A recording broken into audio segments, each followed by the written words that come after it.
guys, welcome back to 237, and I'm back with another 80s slasher film. And in fact, not just an 80s slasher film, but this is also the 100th slasher film that I'll be adding to the 70s and 80s slasher playlist. So I thought I'd do kind of a fun one. And actually, technically, 6 of those reviews in the playlist are pre-Halloween proto-slashers, but nonetheless, still 100. And this is also one that I've had this DVD for about 9 or 10 years, and that was the first time I saw it. And for some reason, it's made it through 2 slasher marathons without me reviewing this. If you remember back 3 years ago when I did my first one, this was like the last one to get to, and it got skipped. The last one I did, where it was mostly ones on YouTube but other ones I had picked up, made it through that one as well. Well, now I'm finally getting to it. And it's one I didn't really appreciate the first time I saw it, about a decade ago. But this second rewatch, I actually appreciate it a lot more. It is more of a comedy, it's a slasher film with a bunch of 80s sci-fi and comedy mixed into it. And it's 1986's Chopping Mall, where shopping can cost you an arm and a leg. Or also, buy or die, half off is just the beginning, or something like that. Now, I will say right off the bat that title and tagline would suit it better if this was a stalker slasher, more like the early 80s, whereas this one involves killer security robots that have just gone awry. The original title was Killbots, and as silly as that sounds, I actually do think it would have fit the tone and just everything else more. Because Chopping Mall and even the cover and everything really does make it seem like, there's a killer loose killing these teenagers. But it's still a great title. In fact, it's almost so perfect. The title, the cover, the tagline, it almost feels like a parody. Like, it's so perfect, it's almost parody. Which, in a way, it kind of is, because by 1986, the slasher genre had been so overdone and had peaked and came down so much that they were becoming self-referential and becoming like self-parody. A lot of them had more humor in them than before. And this was actually produced by Julie Corman, longtime wife of legendary low-budget horror producer Roger Corman. And there are a bunch of like Roger Corman in-jokes throughout this entire film. And the robots, or killbots, were actually created by Robert Short, who would go on to win the Oscar for makeup for Beetlejuice 2 years later. Now, it was directed by Jim Wynorski, who I know has done a number of things. I know he's done like Ghoulies 4. I know Raptor, which I think is that movie that has just a bunch of clips from the Carnosaur films and a bunch of crap for the Sci-Fi Channel. But he also wrote this along with Steve Mitchell. And the music, which is totally 80s. This has got to be one of, if not the most 80s slasher film I've seen. Just with the look of it, the tone, just the look of the characters, like the hair, the clothes. The music by Chuck Serino sounds right like it's from a guitar or something, like this very high energy, frenetic, like it sounds better than that, but.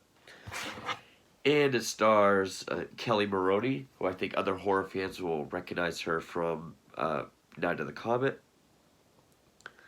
Tony O'Dell, John Treleski, Russell Todd, Barbara Crampton, who just a year before was in Reanimator, one of a top 10 favorite film of mine. Another film that at first I didn't appreciate the comedy in it, but then it became one of my all-time favorite films. This is not one of my all-time favorites, but I definitely had a lot more fun with it the second time around. And also, there is a Blink Can You Miss It film debut of, what was his name, Rodney Eastman? I don't want to actually say that's his name because I feel stupid. Yeah, Rodney Eastman. Joey from Elm Street 3 and 4, and the harmonica playing bad guy from the Spinner and Grave remake. Now, oh, and apparently Terlesky wanted to play the lead, but the director wanted Russell Todd to play the lead, and said that John Terlesky was better as the character of Mike. Which I will say, if there was one thing that annoyed me about this film the most, was the character Mike. Imagine like Sasha Jensen from Halloween 4, but like bigger, jockier, and constantly smacking his gum. Just open mouth gum smacking is a huge pet peeve. And this movie's only 77 minutes. I mean, even if you hate this film and have a terrible time with it, it really, wastes no time. Especially since, cut out 3 minutes for end credits. But also because of that, that works to its advantage because this movie wastes no time getting to the point. I mean, within the first half hour, the characters are already well into doing what they're doing. It's all about a group of friends staying in the mall after hours to have a party. And we've already had our first 4 or 5 kills by the half hour mark. And once you hit that, it's pretty relentless with its pacing. I mean, it is constant gunshots, explosions, just very high energy, popcorn action. And I'll say, even though I'm not the biggest fan of action films in general, or even sci-fi for that matter, especially 80s, just kind of blending it with the slasher film with a great slasher setup really does make it fun. And I will say, these characters are much better than your typical body count fodder slasher movie. I mean, they're all characters. They all have personality, and this is not a stock and slasher either. I mean, the first 2 of our main group are kind of killed that way. From then on, it's like a survival action film. They all work together to fight off these killbots, which, imagine, and yeah, they don't look very threatening, but, I mean, this movie was made for $800,000, so incredibly cheap, but you see where all of that went to, which was these explosions. I mean, most of the kills are off-screen, or if they are on screen, it's kind of implied. Like, you see their little robot pincher arms kind of go towards someone's throat, then it cuts to something else. Maybe you see a little bit of blood come out of their mouth. But there is one death, this one head explosion, that is pretty awesome. And then just a couple electrocutions done 80s style, where it's just these optical effects of electricity, and they just kind of stand there and scream. One of which is character actor Dick Miller, who's been in a bunch of Joe Dante films. Probably mostly known for Gremlins, the grumpy guy watching TV, then they crash to his house. He's always fun to watch. He was the janitor that is killed towards the beginning. There's like the 2 scientists that get killed in the beginning, one of which is the foster dad from Child's Play 2. And the mall, which I can't remember the name of, they call it Park Plaza in this. I don't think that's the real name of it. But it's the same mall that Fast Times at Ridgemont High was shot in. So it's very 80s. But yeah, the Killbots, imagine Alpha 5, but kind of a, a bulkier, your typical kind of like uh, right angle, pinchy robot arms. And they move on rovers instead of like wheels or legs. And probably the funniest part of the movie, and what really kind of sets the tone for the comedic edge of this, is every time they kill someone, you just hear that robot voice be like, "Have a nice day." You know, of course, more robotic. And the story is, I mean, it's very thin. It's a slasher film, but Park Plaza Mall is the first to get these killbots, which I think they call protector bots or something. They get 3 of them, and they're designed. They have all these bells and whistles, you know, like a Batman and Robin amount of convenient gadgets, but they're designed to roam the mall at night. Also, there's these newly installed like air sealed doors that lock between certain hours of the night and just patrol. You know, when they do neutralize someone, it's got like this sleepy dart, but they have all these other things. But one particular night, lightning strikes the main computer on the roof. They go haywire and just kill anyone in sight. On this same night, you have a group of friends. Uh, I think there's 2 dating couples, 1 married couple. I'm pretty sure they're married. And then sort of like the nerdy couple that they become our leads, and they're set up on a blind date. Which actually, the Russell Todd, I believe it is, plays he's one of the I think he's the husband, the a mechanic couple. He was in Friday the 13th Part 2. He was the one that got the step in the rope, get hung upside down, a booby trap. Jason comes up and kills him with the dull side of the machete, but that's him. They're there at the same time. It's kind of like that Christmas movie I did, Elves, where like a lot of them work in the mall and they just kind of hide out there till after closing. Of course, Elves came out much later. This is a much better movie. And they do utilize their setting pretty well. I mean, they have their party at the furniture store. They get their weapons from the sporting goods store. One of the characters hides in a pet store, which when that goes crazy, snakes and tarantulas crawl all over her. So it does do a good job at utilizing its setting. A lot of slashers don't always do that. They'll have a unique setting, but then they don't completely utilize it very much.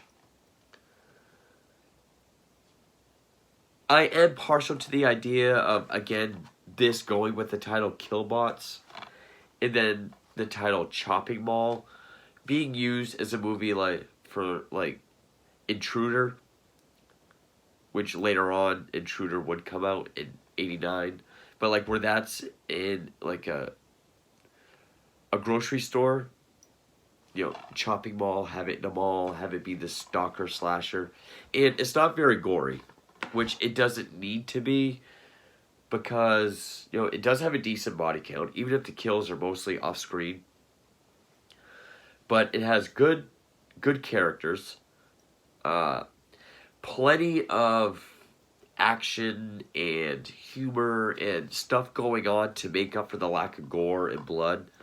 But that head explosion is pretty awesome.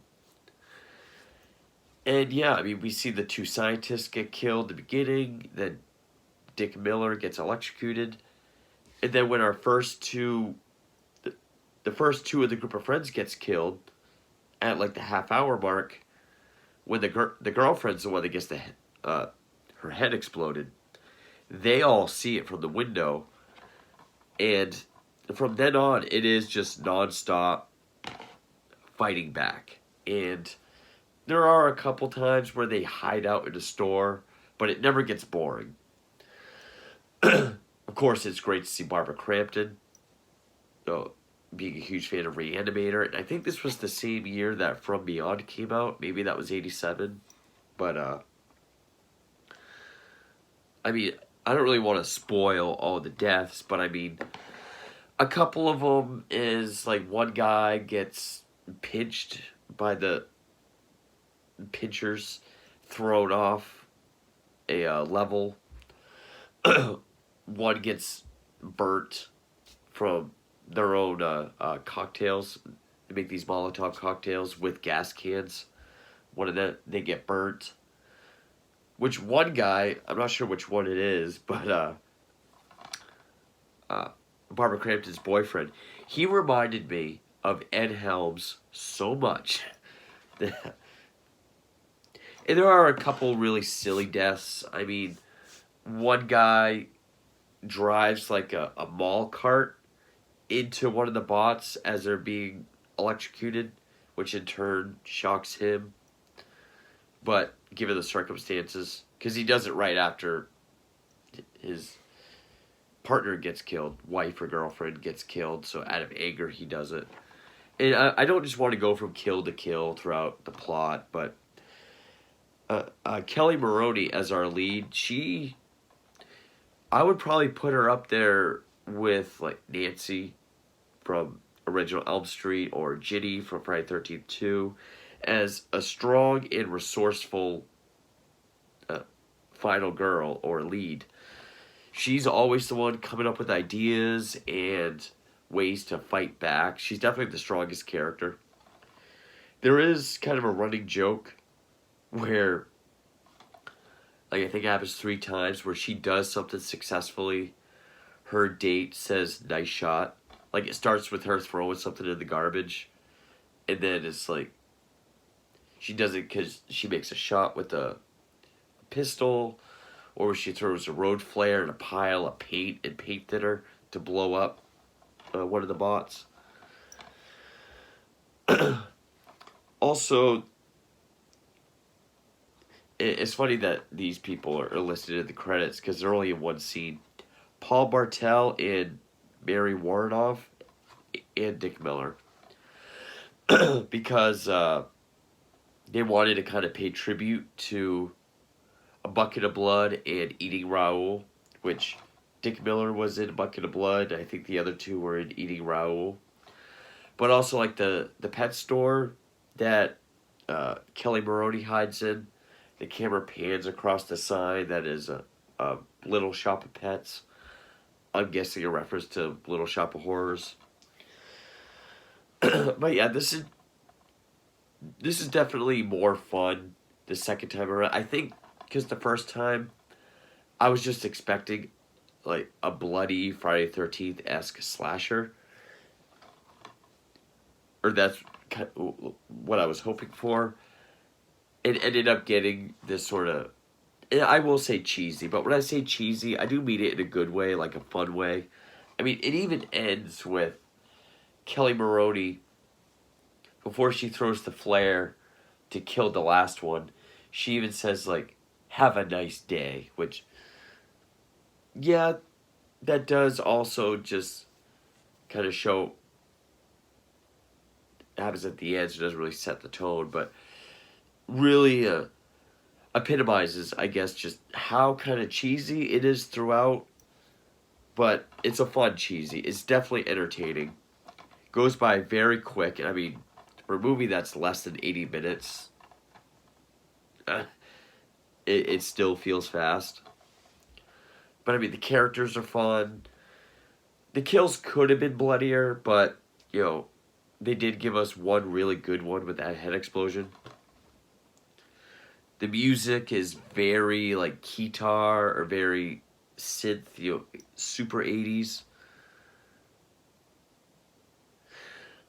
I will say, it is kind of funny. They do kind of play with their own rules. Like, the kill bots, they all have a different color beam that they shoot. And of course, it's 80s, like pew, pew, just light orbs that shoot. They either blow your head off, just put like a little mark in you, but enough to kill you, or it can be deflected off a mirror and back at itself, which causes it to electrocute itself. So they kind of play with the intensity of these beams, which there's like, I know there's green and pink. I think there was a blue one as well. And I'm sure there's a bunch of social commentary about malls and people, kind of like Dawn of the Dead. Hell, even the opening, which the opening is similar to, I think, RoboCop 2, where it shows like a robbery, Killbot stopping him, then you find out it's like a promotional video that people are trying to sell, using to sell to the mall, which is where Paul Bartel and Mary Warnoff are. And they keep cracking jokes through the whole presentation. One joke is even like, the one in the middle has a very uncomfortable ethnic quality to him. Just snarky little comments. I also like how the pizza place has all these 80s movie posters throughout it. Like, there's even a poster of Slumber Party Massacre, which I don't know why that would ever be in a pizza place. But yeah, I mean, it's got a ton of action. And with the body count, it's the perfect blend of slasher and action with just this sci-fi theme of robots. And for really only being a big fan of those three qualities, slasher, sci-fi, and action, it does it pretty well. And they could have done a stock and slash with the robots and taken the action out, but I actually feel like it would have been much slower, maybe not as enjoyable. So the action did help it. And to be more of this fight back, survival type flick. So yeah, I did appreciate the humor or even the type of slasher it was when I first saw it a decade ago. But now, upon rewatching, it actually is a pretty fun film, and I do enjoy it. So with that, that is my 100th review of proto-slashers and slashers from the 70s and 80s. I do have a couple more. I know I've been promoting this film for a while. I do still need to get to this. 83's Mortuary. And I have another one from the 70s called Schizo that I need to get to, which is I think a British film. But anyway, so 100 slashers down. I do plan on getting more as well, so stay tuned for those, and thank you for watching.